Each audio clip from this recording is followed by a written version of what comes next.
Hey, what's up, everybody? Welcome back to another episode of the Real Heroes Show. You've got Cory, Nick, and Shane here with you. It's Monday. It's Ted Lasso time, and while the Ted Lasso folks are racking up Emmy awards while we're recording this show, their writer squad might have given us the most controversial episode of the entire series so far, which is entitled Beard After Hours. So we're going to get weird with Beard and dive into this episode. There will be spoilers here. So if you have not seen this yet, please promptly get the hell out of here. Go over to AppleTV Plus and check out the episode, then come back and see us. Shane, how was your weekend, sir? It was good. Can't complain too much. The Longhorns got a huge victory, so that's going to set up my whole week on a good note. Okay, fair enough. Nick, it looks like, are you drinking beer? Is that what we got? I am drinking beer. Yeah, all right. I like it. Yeah. I'm starting the October festivities. Fighting those Sunday scaries with a good dose of alcohol. I just watched The Lighthouse with Robert Pattinson and Willem Dafoe. Oh God. And Willem Dafoe farts a lot in that movie, and it's really funny. You want cheesesteak? You want cheesesteak? I fuck my steak. That's such a weird line, but it's so good. This is like the weekend of weird movies for me. I also watched Malignant over the weekend, which is like an intentionally campy horror film that's made with a big studio budget, and I didn't know that going into it, and it was absolutely fucking great, and I loved every second of it. So nice. I highly encourage everybody to check it out, even if you're not a horror fan, because you'll get some laughs out of it. But let's go into this Ted Lasso episode. This one was the other one of the two that were the extra episodes that were ordered by Apple. Remember, this was supposed to be a 10-episode season. Apple said, hell no, this show's way too good and it's way too popular. We need more. So the first one was the very cheerful and not strange at all Christmas episode. This one was the existential all night out Martin Scorsese homage dive into Beard's psyche. So Shane, I'll let you kick this one off, man. What did you think of this one? Was it a turd in the punch bowl, or was it a diamond in the rough? So I feel like this is almost like a loaded episode, because like anyone that loves movies the way that we do is going to like this episode, I feel like, because there's a ton of references, like direct references to a bunch of things, and so the film nerds will really like that. And I mean, the writers are film nerds themselves, so it makes sense, especially Beard. Brendan Hunt, I think is his name, and he's a big movie nerd. So I enjoyed it. I knew going in to expect a bottle episode, so I think that helped my expectations a little bit. Had I gone in like after last week expecting like, you know, what's going to happen next, then I probably would have been a little bit disappointed. And I think a lot of people will be, and they won't really get it. But at the same time, it was supremely entertaining throughout. Like, it's just a fun watch, and especially at the end with the dancing, it's very entertaining. I mean, I think some people will be disappointed by it, but I hope that enough people will kind of watch it for what it is and appreciate it for what it is. Interesting. Nick, do you share those sentiments, or what? Yeah, I do. You know, and I know going forward, this wasn't originally in the 10 episode season. So to me, it's like, well, here's another filler episode that doesn't progress the plot, but it kind of does, though, in a way. I know we said this briefly offline, but in episode 3 of the season, 6 episodes ago, when Higgins has a heart-to-heart with Beard in the parking lot, and Higgins gets a hug from Beard, and then Jane surprises him around the corner, and we even posed a question in our review saying, how long will they last? Will they last? Will they break up? You know, in this episode, he even tells May that they broke up, and but yet they're still texting. And I know we've all been there before to an extent, and we know people that have been there in that same position. So I think there's a lot that can relate to real life in this episode, and I think one of the great things about this episode too is I understand people may not be a big fan of Coach Beard, but as he's not like a main character in the spotlight, but this is like the one episode that kind of fills in the a little bit more of of his character, what he does in certain situations. And we've gotten some of the inklings about him doing shrooms one time because he drank the wrong tea because it was Jane's tea, and but still, like there's not a lot that was really known outside of it. And I think some of the cool parts in the bar when the three Richmond fans join him, and they just ask, like, have you ever been to Vegas before? What's Ted like? What kind of what's Ted like? And then it's like, what do you think about the existential question? I'd like to butt in and just say that his answer on Vegas was 100% correct. It is. 1 is good, 2 is great, 3 is too much. I can attest to that. I've only been to Vegas once, but I was only there for 2 nights, and that was perfect. Is it like burned in your brain as just a magical place that is in its own little bubble? I mean, the memory of it was, being able to, spend it with some really good friends of mine who might also make an appearance as guests on the show. Do it, book it, get them. Celebrating a friend's birthday, and just drinking down the street, because that's legal in Vegas, and then getting obliterated that first night. The second night, feeling a little bit better, but still enough to go out, and have fun. And then that third day, just on the plane. Yeah, the third day is like, yeah, time to leave. And hope there's no turbulence because I'll throw up everywhere. Exactly. So I mean, that was accurate, and nice. And Ted's just a man, and it's like it's true. He definitely is from what we've seen, and we don't get a full on breakdown of what Beard's thought of existentialism is when we die, but he just takes the gulp. And I thought that was like a cool shot of how he takes a sip and then it kind of finishes it, and he goes 20 in front of it. He was like 20 something pints in front of everyone, and then he's like, no, let's keep going out. And I know we have friends like that too, that like we get to a certain spot and people just want to keep going out, and it's like, it's 11:30, mate. Like it's time for bed. Yeah, I'm like, me. I'm the one that's like, fuck you guys, I'm going home. Yeah, and like sometimes I would agree with that, but then sometimes I'm like, kind of, where else does the night take us, gentlemen? And it gets weird with Beard. It sure does. It's weird with Beard. We go on quite a journey. I think there are like 4 or 5 different places that the episode takes us to, all of which add to the eccentricity of the character, which Nick, like you alluded to, like he is the mysterious member of the team. He says a bunch of weird shit and nobody bats an eye at it in the office and everything, and it's like, man, what are they gonna kind of dive into that? And then lo and behold, all it took was one really bad soccer match for them to take us to that place. And I just want to cut to the Elton John pants. Let's just go there. I don't care if it's in order or out of order or whatever. But, that's fine. Man, he rips his sweatpants on an old coffee table, which he shouldn't have sat on because there were 3 chairs in that room. That's his own damn fault. Yeah. And he ends up going to this lady's house out of nowhere, and she's going to fix his woman in the pants. red dress. Yeah. I don't know if that's a reference, but like earlier in the episode, he talked about life being a simulation, and then there's a woman in the red dress. So yeah, the Matrix. Yep. That was my thought. That also happens in the Scorsese film. Oh, okay. After Hours, there is a scene where let me pull it up because I'm not 100% familiar with it, but so there's a character named Kiki who is an artist that the main character Paul meets in Martin Scorsese's 1985 film After Hours, and they end up going back to her place, and the main character gets plastered in a full body cast. In this one, it's a little less strange. Oh, different. This whole episode is essentially a direct homage to the Scorsese film that is all about a wild night out, where all you're trying to do is get home, and through a bunch of different mishaps, you can or can't, and you lose your keys, you lose your wallet, you lose your money. It's just kind of neat because, like Shane said at the top of this, the folks that write this stuff are total nerds.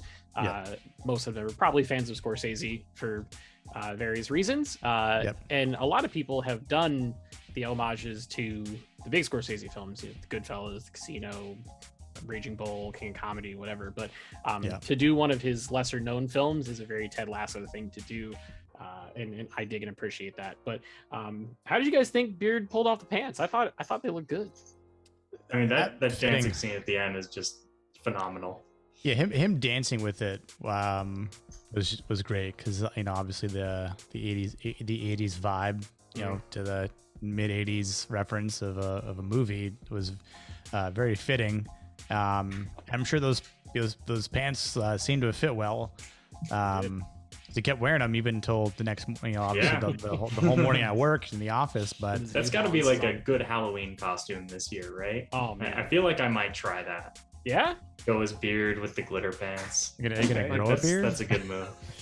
I'm probably not. I can't grow a beard. There's a reason I'm clean shaven. Did you guys enjoy the dancing scene before or after you had a seizure from it? I mean, I was. That's a good point. Like they should have had like an epilepsy warning in that scene. Most shows do. Like I know there was a big thing with the Incredibles or the Incredibles 2, where like one of the main villain in Incredibles 2 uses like hypnosis, and like they didn't have an epilepsy warning in the movie, and then it blew up as like people are actually getting sick watching this movie because they had a giant one before Rise of Skywalker because all the lightning on Exegol or whatever. It's even on the back of the slipcover for the Blu-ray. It even says like photosensitive viewers may have issues with you learn your lesson once. And that whole movie is like burned from my brain, so I don't remember that part at all. So we'll make you remember. I it didn't bother me at all. I mean, I was right there with it. Probably because I've been in the situations before, so it doesn't faze me, I guess. But you guys have hula hoops at home? Hula hoop? I need to learn to hula hoop like him because that was some impressive hula hooping. That's what I'm saying, man. Like it was. He kept it going. He did. That's very difficult. Like, I mean, and that's not something that I don't think you can learn that very quickly. Like, he clearly is a hula hoop enthusiast. Of course he is, right? I mean, you know what the other thing though, like with what Beard did too, when he gave instructions to the guys, he said to go here. Does it tell Renee? Was it the word? Yeah. The code name? So. Yeah. That I'm okay. And it's like this. What do you want? Like old guy, like grungy, opens the door, and I'm like, yeah, where's this leading them? And it almost Dreams reference, I think. Yeah, I was like, it seemed like a field. Obviously they get to a field, right? And it was probably their dream to be on the Richmond field, and I feel like that's very relatable to a lot of fans who would always want to be on Fenway Park, right? Or Wrigley, or whatever happens to be, whatever your favorite stadium is in whatever sport. Like people would probably want to be on like Wembley or whatever it happens, right? So it was great to see them get their little moment. Like that's what I'm saying. So like I think there's a lot. Like, I almost liked that more than the Beard stuff. Is seeing more of those guys than just them yelling at the television, right? Yep. Yeah, I mean, I think because of what they did for Beard, he kind of did them a nice thing, like a humbling moment for them. Like, you know what, you guys came back for me and picked me up, and this one's on me, guys. Go have fun. And I know when we talked about this offline, where every time he was in a situation, you dropped your keys, you dropped your keys, you dropped your keys, and it's I forget what reference that might be from, but you kind of just know it's happening at some point. And I don't know what that was. I was trying to think about it. Y'all, like I couldn't figure out. So we'll get to the moon one. We'll get to the moon one. We'll talk about that because that's a direct reference to something that we'll go over. But the keys I couldn't figure out.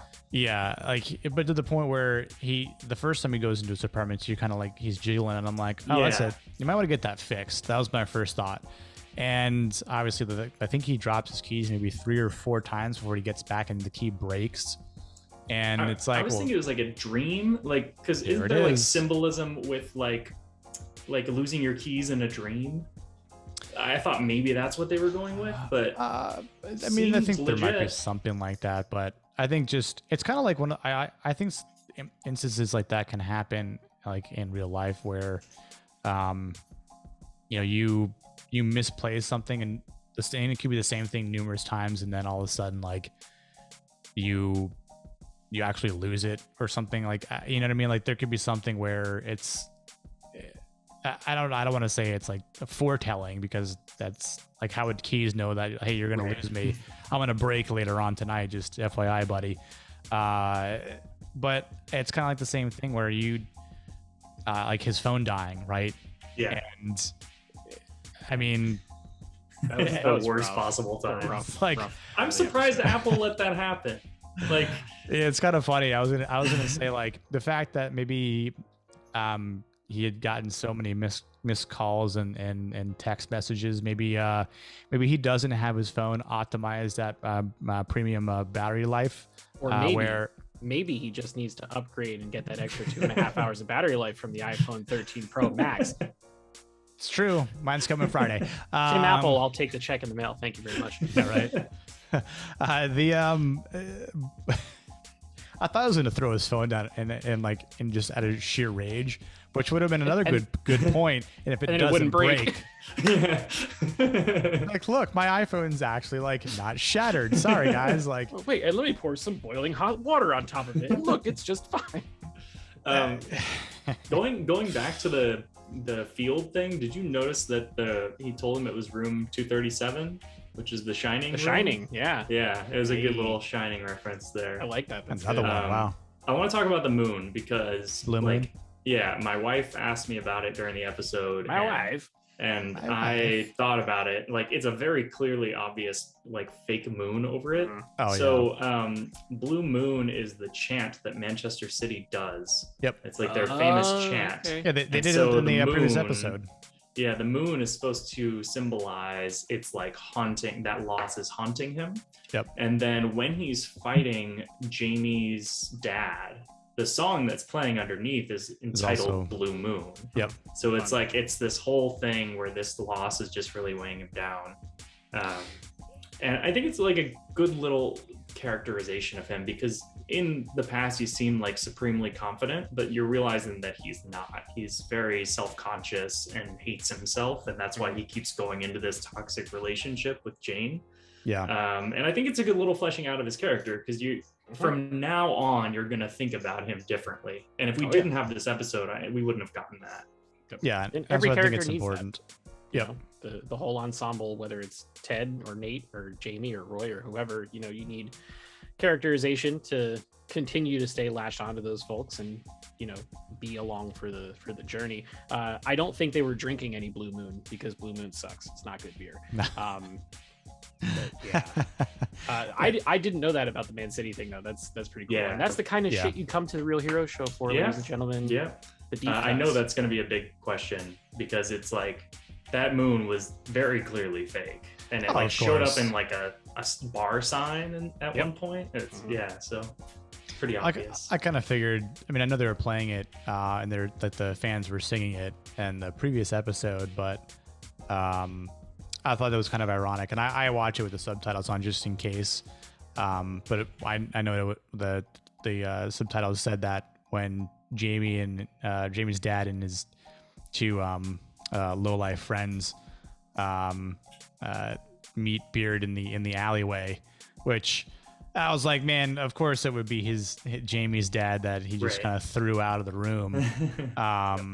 You know, and I mean, listen, Beard kind of, it was a 3v1, but Beard kind of stood his own ground, and then Royd Kent. Yeah, I want comes to to give the a rescue. shout out. I saw that on Reddit. Evil Drew, I think, is the user who came up with that. But Shout yes, out to Evil Drew. Royd Kent. Kent is the big, large guy who says "oi" like Roy just. Oi! So Just want to give you back your keys and your phone.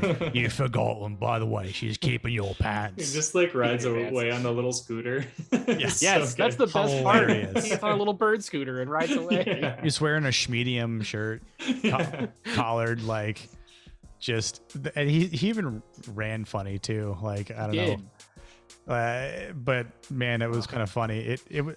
I wondered if that was like a like another reference to something, because this episode was full of them. Yeah, so I thought it was like he's in some like drunken stupor, and like the people that he saw is actually Keely and Roy. Like, and then like he's like imagining this whole thing, but it's actually just Roy and Keely the whole time. That'd have been funny, actually. But I guess it was legit. I mean, that would have been a cool little thing, but yeah, also Thierry Henry is in this episode a lot. yeah, he is. He Shut up, gets Thierry. food at Shut a up. bar. He gets food at a bar because it's Thierry Henry. So You do food here? For me. for me, I mean, I wanted to point out one other neat little reference, a couple of references.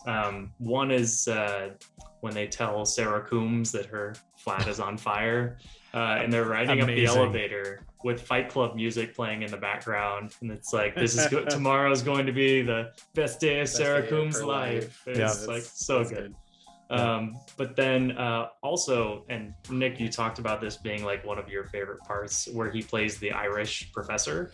Professor So McManus. the name that he gave was Declan Patrick McManus, which Yep. is Elvis Costello's real name. Oh, great. Yeah. And then later on, one of the Three Stooges called him Professor McGonagall. which is a McGonagall. Harry Potter Yep. reference. Yep.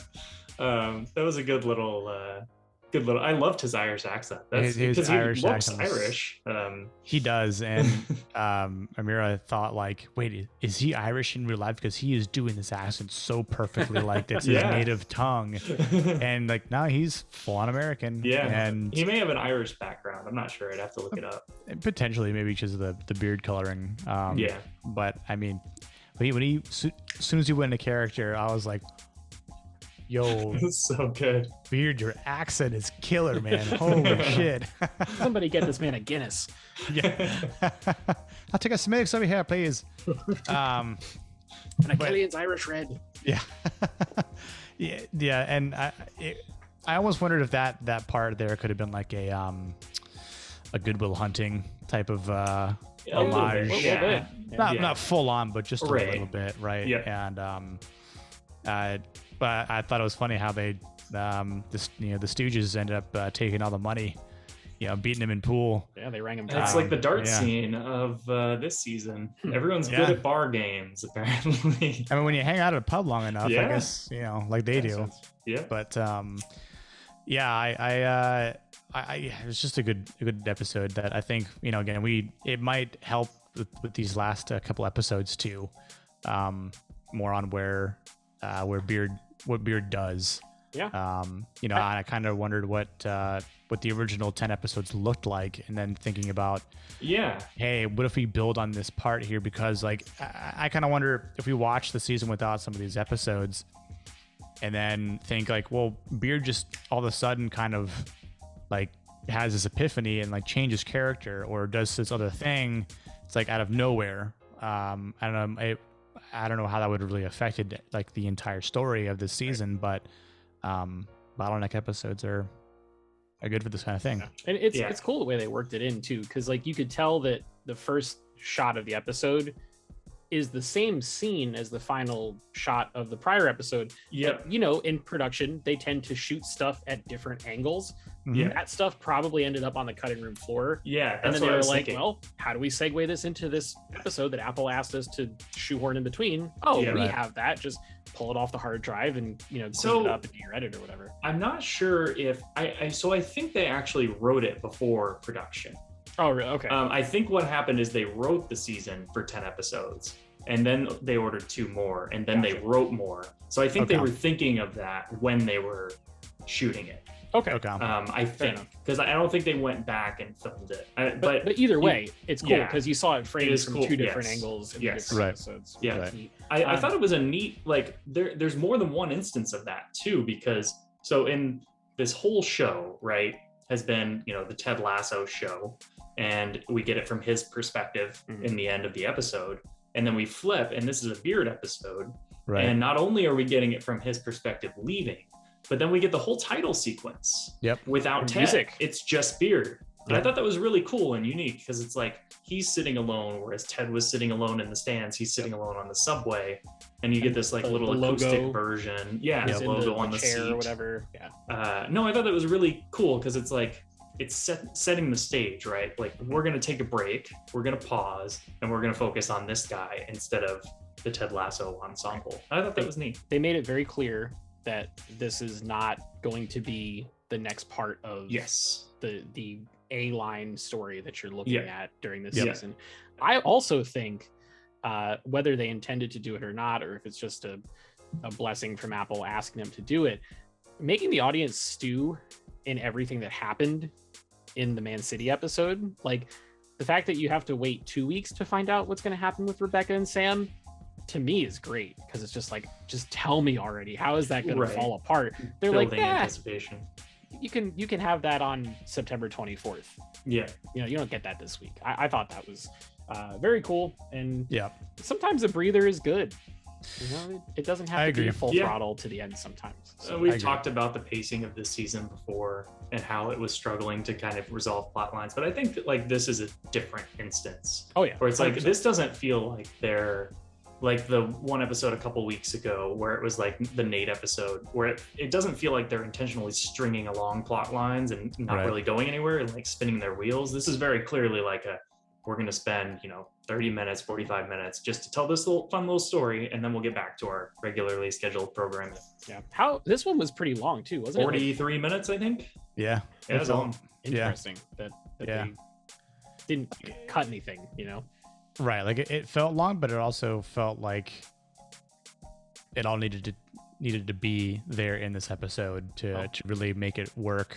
If anyone has had an all-night bender, they're long. A short episode wouldn't work for an episode about an all-night bender. That is very true. Very, very true. And we got a good like 5-minute dance scene at the end, which to me it was like this whole thing, like I was entertained throughout, and then like the dance scene almost made the whole episode for me because it's like, okay, this is just like fun, and like the whole thing was well shot too.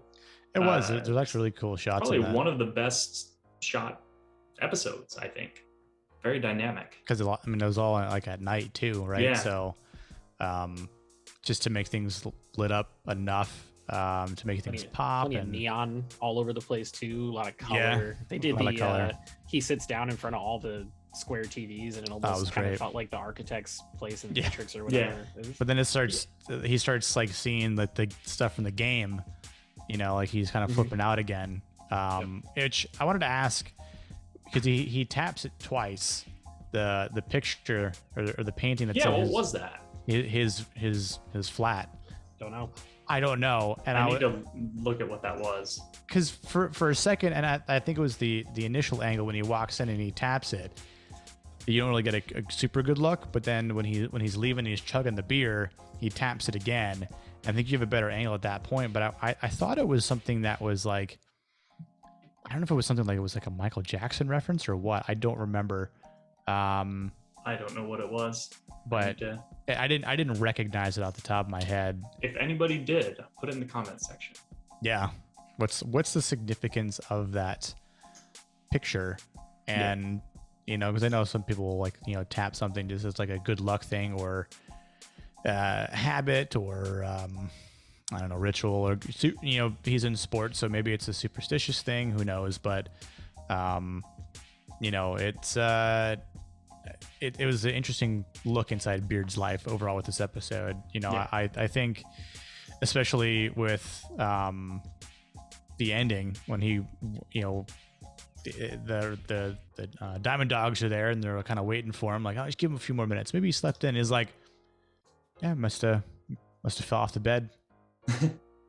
One thing about that little Diamond Dog scene is you see their record in the background, and they actually have a really good record. So I think we talked about last week, like where they go from here. I think they're actually setting it up for them to be promoted, yeah, and they haven't really touched on it enough. And I think they may have thrown that in there as like, we need to give them an extra little reminder. Oh, Easter egg potentially. Yeah. So I think that's a big question.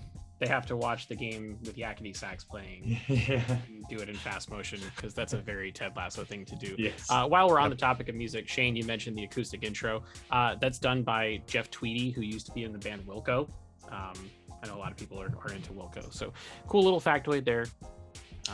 The soundtrack consistently just blows it out of the water every week. In this show. Like, I don't want to even know the music budget, but I can't, like, they've got to be spending so much money just on these songs. Apple has enough of that, so yeah, that's true. Yeah, they have the budget, but as Foundation has shown us in the trailers, it looks like that show cost $1 gazillion. So the needle drops, though, Shane, to your point, like in TV and movies, needle drops can be really bad. Like if you watch like the 2016 Suicide Squad movie, they're horrible. It's just like, we just need more pop songs. People like pop songs, pop song. When it's thought out and it's done really well, and it actually helps contribute to the story, those needle drops go a super, super long way. And they use, at least in the prior episodes, they try to use British bands too. I mean, in the prior one, they used like Keane. I think they used Somewhere Only We Know. By Keane, who's a British band. They try and keep it as the lead authentic singer Mumford & to... Sons did the intro. Right. So it's it all works. It checks out. It is pretty cool. And now we only have 3 weeks left, which is nuts. Yeah, I think this was like a little pause, and it'll be kind of a mad dash to the finish line at this point. Yeah. Are you thinking like one big arc to the end? I think so. Yeah, because I think they said like there were multiple arcs that they were setting up, or like little sets, because like the first 3 episodes were supposed to be, and then they ended up splitting them up. But I think this, like, we've mentioned before from a quote from Jason Sudeikis, who said, this is like the Empire Strikes Back, and I think this episode definitely fits in the character persona of a very Empire Strikes Back type feel. With things just going very poorly for someone. And instead of Luke going to Dagobah, Beard went to the spice mines of Kessel and got real high. All right, so prediction time. Now that we're 3 weeks out from the finale, do you guys think this season's going to end with a neatly tied bow, or you think we're going cliffhanger? Cliffhanger. Sure. All right. Okay, unanimous vote. I like it. I think we are, like, if we were going to tie it into this episode, I think he is going to have a falling out with Jane and like finally break up with her. Okay. And I think this was kind of setting that stage. Whereas episode 3 would kind of set that stage up earlier. And I think as they were writing the season, they have this revelation in the final 3 episodes, and they were like, okay, we've got 2 extra episodes. We should kind of flesh this out a little bit more. And that's, I think, why they chose this one. Yeah, I agree. All right. Moment of truth. Shane, out of 10. I'll give it an 8. I think if you approach it for what it is, it's a very well done episode. It's very entertaining. There are a bunch of movie references that we talked about. So the film nerd in me was happy. I can totally see people not liking this episode, and I get it. Like, it's such a departure from what this show normally does. And if you're looking for this like lighthearted, uppity, enthusiastic episode, you're not going to get it, but that doesn't mean that I disliked it. Cool. Nick? Yep, going with an 8 as well. You guys are going to be short and sweet. You're going to be surprised. Yeah, like I think I agree with what Shane said, but also I don't know how else you would really be able to score it a lot higher based on everything that we've seen. Like, you would have to elongate the episode even more and add more things to it that also coincide with the main plot line, which doesn't happen. So, again, just for what it's worth, like, it was, just a good spot for a Beard episode that also kind of just gives a little piggyback on the rest, like the whole season. But yeah, 8. What about you? Okay. I'm gonna say Corey. Wait. Is he going 10? Corey's going with the 6.